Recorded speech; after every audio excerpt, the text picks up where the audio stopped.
Hello everyone. मेरा नाम है मनोज, आखिरी बेंच से।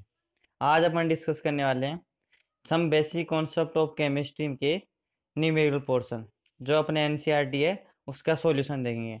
तो चलिए स्टार्ट करते हैं क्वेश्चन नंबर 1 से। Calculate the molecular mass of the following: H2O, CO2, CH4। किसी का भी मोलिकुलर मास कैलकुलेट करने के लिए आपको उसके पर्टिकुलर एटम के मोलिकुलर मास पता होना चाहिए। जैसे अपने को H2O का कैलकुलेट करना है, तो H2 कितने हैं, हाइड्रोजन कितने हैं, 2 है। तो 2 into atomic mass of hydrogen हो गया, प्लस ऑक्सीजन कितना है, 1। तो 1 into atomic mass of oxygen हो गया। अब अपने को इसमें atomic mass of hydrogen and atomic mass of oxygen पता होनी चाहिए। तो हाइड्रोजन का एटॉमिक मास होता है लगभग 1 के बराबर, ठीक है जी। और जो एटॉमिक मास ऑफ ऑक्सीजन होता है वो होता है 16 यूनिट के बराबर। तो इन दोनों का एटॉमिक मास अपन यहाँ पे वैल्यू पुट करेंगे तो कितना आ जाएगा अपना, 2U plus 16U equal to 18U। तो H2O का मोलिकुलर वेट आ गया, अपना मोलिकुलर मास आ गया 18U।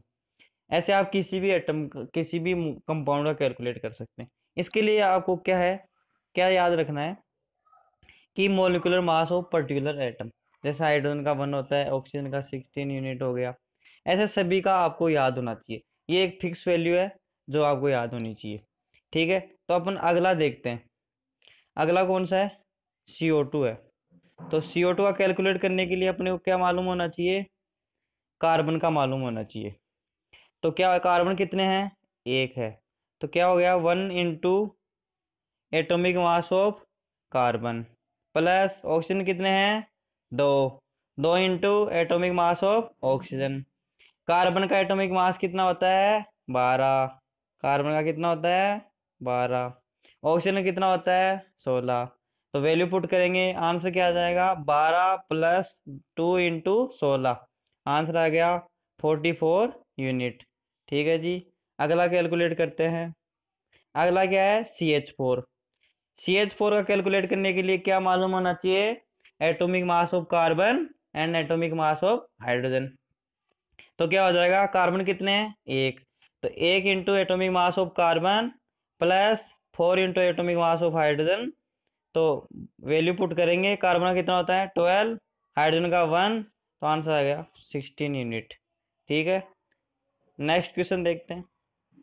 नेक्स्ट क्वेश्चन क्या है, calculate the mass percent of different elements present in sodium sulphate Na2SO4।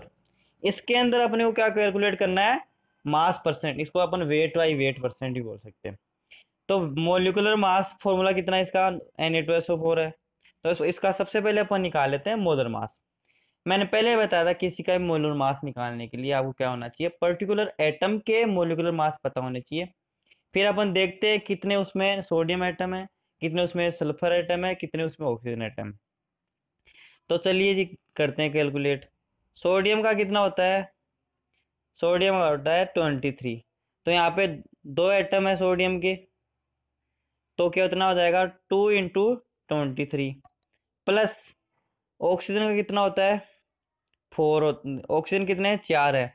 तो 4 इंटू 16, ठीक है जी। अब सल्फर का कितना होता है मोलिकुलर वेट, 32। तीनों को ऐड करेंगे तो molar mass of sodium sulphate आ जाएगा, Na2SO4 का मोलर मास आ जाएगा, कितना आ जाएगा वो, 142 ग्राम। 142 ग्राम आ गया। अब अपन क्या देखेंगे, अपन मास परसेंट निकालने वाले हैं। ये जो टोटल वेट आया ये किसका आया, Na2SO4 का।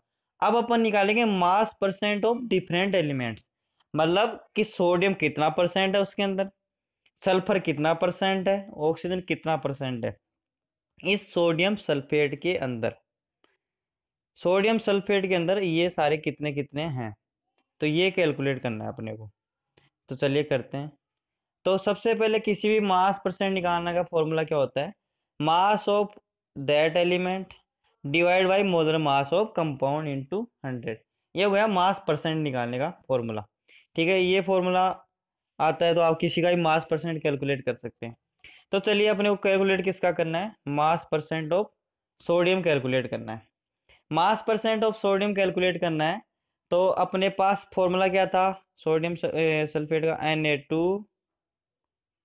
Na2SO4। तो दो सोडियम आ रहे हैं तो 2 × 23 टोटल मास ऑफ एलिमेंट हो गया 2 × 23 divide by total mass of compound कितना है 142 जो हमने कैलकुलेट किया था Na2SO4 का इंटू 100 तो ये आ जाता है 32.4%। ऐसे अपने को सल्फर का कैलकुलेट करना है तो सल्फर आइटम कितने हैं Na2SO4 में एक है तो 1 × 32 डिवाइड बाई 142 इंटू 100 तो 22.53 आंसर आ गया। मास परसेंट ऑफ ऑक्सीजन निकालना है तो ऑक्सीजन आइटम कितने हैं Na2SO4 में ऑक्सीजन आइटम कितने हैं 4 हैं तो 4 × 16 डिवाइड बाई 142 इंटू 100 तो कितना आ जाएगा 45.07%। ये हो गया मास percent of particular element in Na2SO4। ऐसे आप किसी भी कंपाउंड का निकाल सकते हैं। ठीक है, अगला क्वेश्चन देखते हैं। अगला क्वेश्चन क्या है, determine the empirical formula of an oxide of iron which has 69.9% iron and 30.1% dioxygen, मतलब O2 है बाई मास। तो इसको अपने को क्या कैलकुलेट करना है, एम्पिरिकल फॉर्मूला। एम्पिरिकल फॉर्मूला मतलब सिंपलेस्ट फॉर्मूला कैलकुलेट करना है किस अनुपात में वो है। जैसे मान लो कोई भी है C+O2 तो CO2 बनाते हैं तो इस टाइप का जो कंपाउंड बनता है उसको अपन निकालना है कितना बनेगा इस वेट में अगर रिएक्ट करते हैं तो इसी तरह।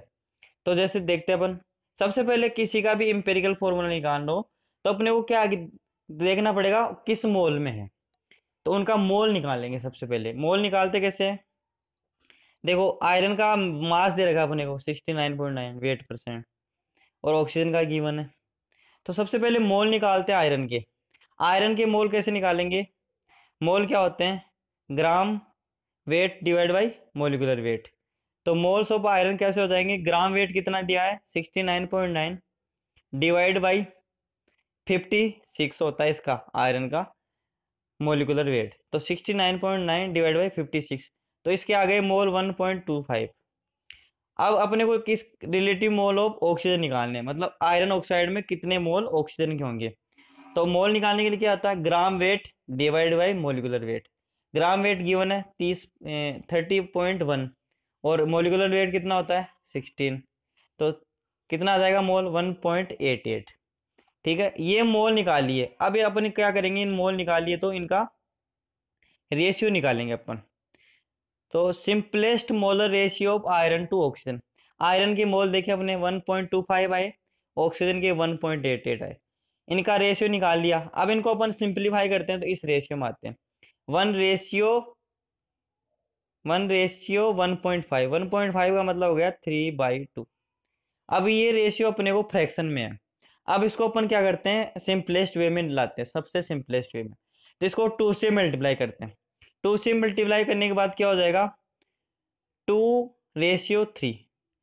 2:3 हो गया तो एम्पिरिकल फॉर्मूला मतलब ये इस रेशियो में है, तो यानी कि आयरन जो है वो 2 है और ऑक्सीजन जो है वो 3 रेशियो में है। तो फॉर्मूला क्या हो गया Fe2O3। तो ये आ गया इसका एम्पिरिकल फॉर्मूला।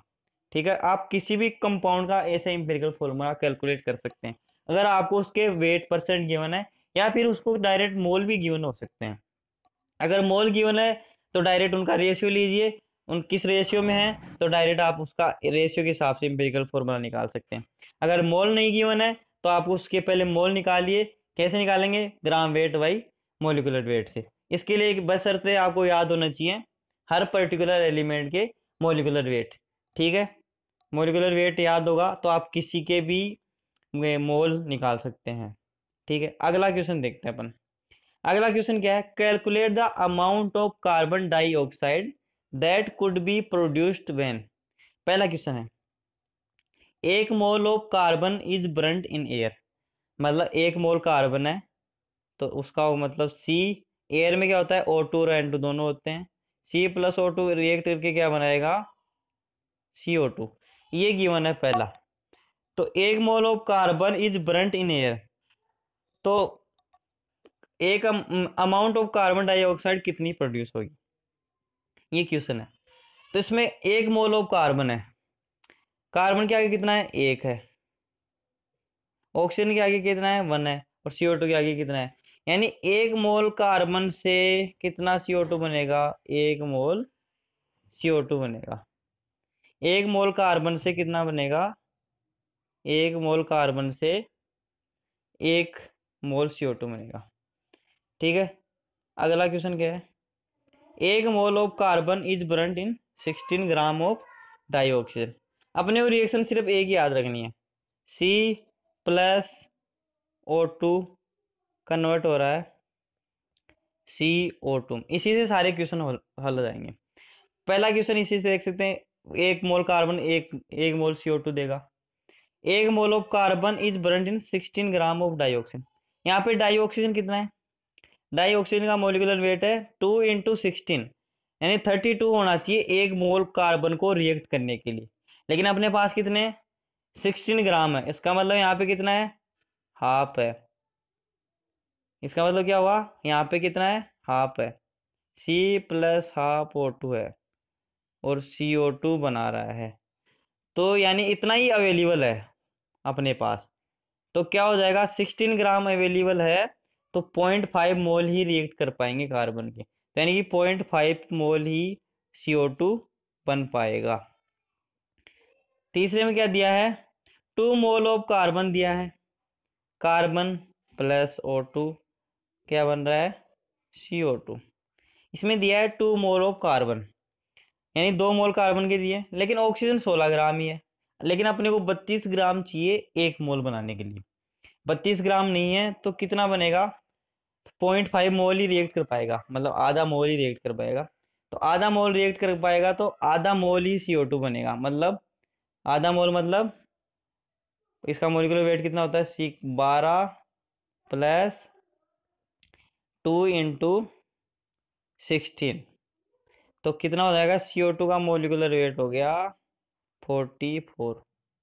तो आधा मोल कितना हो गया 22, तो 22 gram of CO2 he produce होगी। इसका आंसर आप ब्रीफली यहाँ पे देख सकते हैं, स्क्रीनशॉट ले सकते हैं, मैंने आपको समझा दिया है कैसे कैसे होता है। ठीक है, अगला क्वेश्चन देखते हैं अपन। अगला क्वेश्चन क्या है, अगला क्वेश्चन बोला है calculate the mass of sodium acetate. Sodium acetate का फॉर्मूला गिवन है, required to make 500 ml of 0.375 molar aqueous solution. मतलब ये इसका मोलरिटी दी है 0.375। Molar mass of sodium acetate वो भी गिवन है, अपने को कैलकुलेट करने की जरूरत नहीं है। ठीक है, तो अपने को क्या कैलकुलेट करना है, मास ऑफ सोडियम एसीटेट। अपने को क्या दिया है, सबसे पहले गिवन डेटा लिखो आप। गिवन डेटा क्या है, मोलरिटी दी है 0.375। ठीक है, और 500 ml अपने को वॉल्यूम दिया। सबसे पहले आप लिखो उसका फॉर्मूला मोलरिटी का। मोलरिटी का फॉर्मूला क्या होता है, moles divide by volume. Moles of solute present in solution divide by volume. तो ये हो गया मोलरिटी का फॉर्मूला। मोल्स को लिख देते हैं अपन M से, वॉल्यूम को लिख देते हैं V से। तो ये हो गया इसका फॉर्मूला। अब इसमें अब मोल्स क्या होते हैं, मोल्स क्या होते हैं, मोल्स होते हैं gram weight divide by molecular wait. Gram weight अपने को निकालना है, मोलिकुलर वेट गिवन है, वॉल्यूम गिवन है, मोलरिटी गिवन है।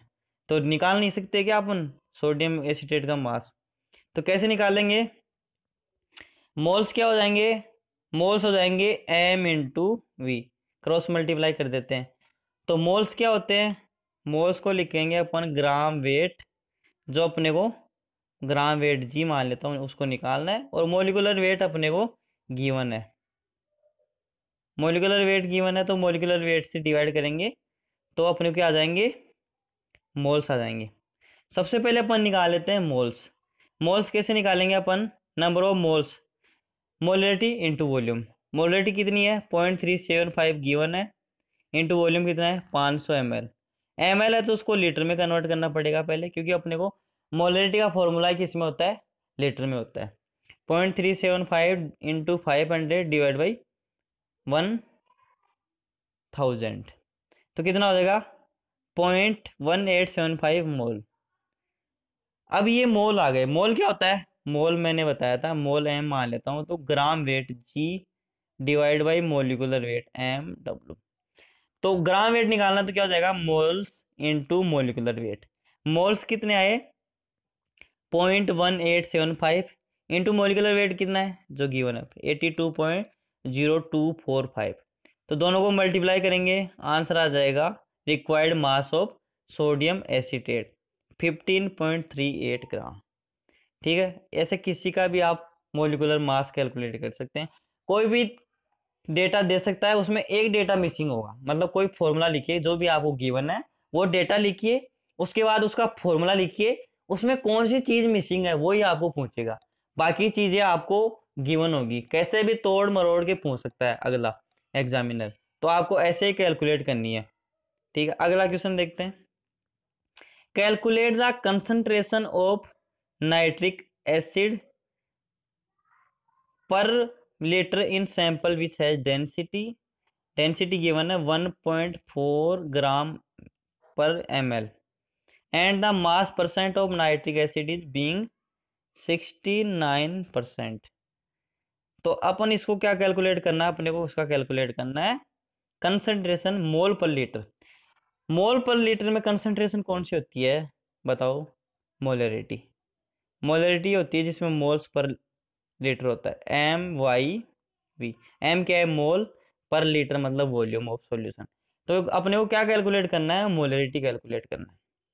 अपने को क्या क्या गिवन है डेटा लिखते हैं। सबसे पहले मास percent of nitric acid in sample given है 69% दिया भाई। ठीक है जी, अब अपने को उसमें क्या बोला है 69% है, तो उसमें 100 ग्राम में कितना हो जाएगा नाइट्रिक एसिड 69 ग्राम, मतलब वेट परसेंट, वेट आ गया अपने पास। तो अपन वेट आ गया तो इसको अपन यूज में लेंगे आगे। अपने को क्या निकालना है, एक मोलर मास। मोलर मास कैसे आएगा HNO3 का, मैंने पहले बताया है। मोलर मास निकालने के लिए क्या करना होता है कि मोलिकुलर वेट ऑफ पर्टिकुलर जो एटम है उनका आपको पता होना चाहिए। तो नाइट्रिक एसिड का निकालने के लिए हाइड्रोजन कितना है, एक, तो एक हो गया ना हाइड्रोजन का। नाइट्रोजन का कितना है 14 होता है, तो एक नाइट्रोजन तो 14। 3 ऑक्सीजन है तो 3 इंटू 16, तो 3 इंटू 16, इसको कैलकुलेट करते हैं तो 63 ग्राम। ये आ गया अपना मोलिकुलर मास।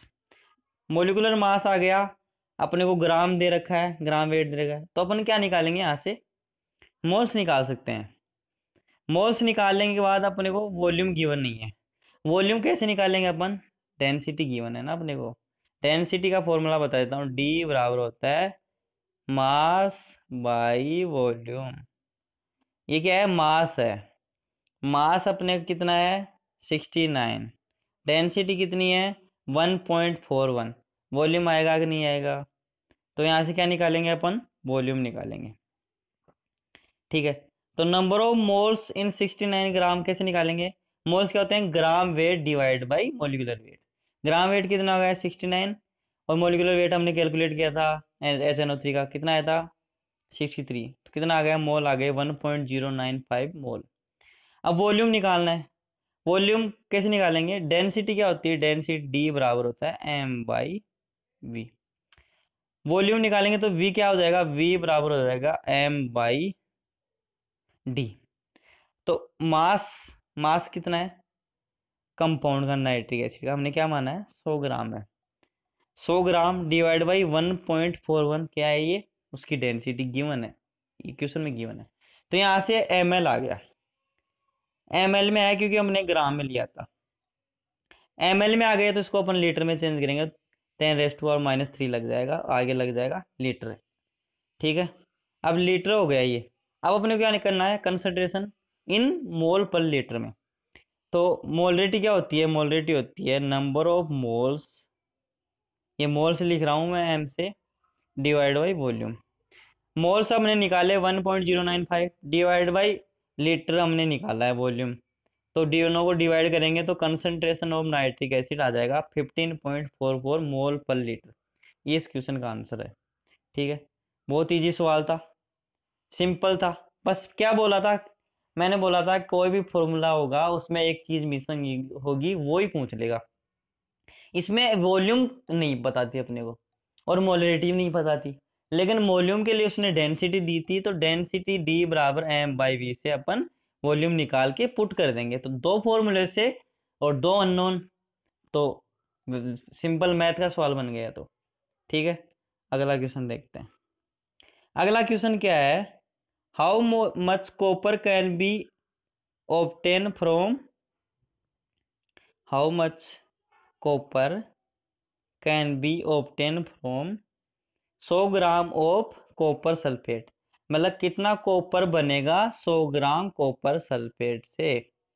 ठीक है, CuSO4 से कितना कॉपर बनेगा। तो सबसे पहले अपन क्या कैलकुलेट करेंगे, इसके अंदर अपन मान लेते हैं कि इसके अंदर 1 मोल ऑफ CuSO4 है। तो CuSO4 का अगर 1 मोल मान लेते हैं तो इसमें Cu कितना है, 1 है। तो Cu के जितने मोल हो गए उतने CuSO4 के हो गए, क्योंकि Cu भी तो एक ही है। अगर CuSO4 टोटल 1 है, मोल है, तो Cu के एटम कितने हैं, 1, तो 1 मोल ऑफ कॉपर हो गया। अब अपन molar mass of CuSO4 calculate करते हैं। कॉपर का होता है 63.5, सल्फर का होता है 32, ऑक्सीजन का होता है 16 इंटू 4 एटम। तो ये हो गया टोटल मोलिकुलर वेट या मोलर मास ऑफ CuSO4 कितना आ गया, 159.5 ग्राम। अब ये आ गया, अब अपने को 159.5 ग्राम ऑफ CuSO4 कितना कंटेन करता है, 61.5 gram of copper, because 1 mole of CuSO4 contains 1 mole of copper. तो इसको आप ऐसे समझ सकते हैं, CuSO4 है, ठीक है, तो Cu का 63.5 जो है, Cu का 63.5 ग्राम है कॉपर, उससे 159.5 ग्राम ऑफ CuSO4 बनता है। या फिर 159 ग्राम ऑफ CuSO4 तभी बनेगा जब उसमें 63.5 कॉपर होगा। तो अब अपने को 159 ग्राम CuSO4 गिवन है। अब अपने को कितने के लिए निकालना है, 100 ग्राम के लिए निकालना है। तो आपने मैथ में सिंपल से पढ़ा होगा, अगर 159.5 के लिए, अगर 159.5 के लिए आपको चाहिए 63.5, तो एक के लिए कितना होगा, 63.5 डिवाइड बाई 159.5, एक के लिए होगा। 100 के लिए होगा तो 100 से मल्टीप्लाई कर देंगे, 100 into 63.5 divide by 159.5 of copper. तो amount of copper that can be obtained from 100 gram of CuSO4, तो 39.8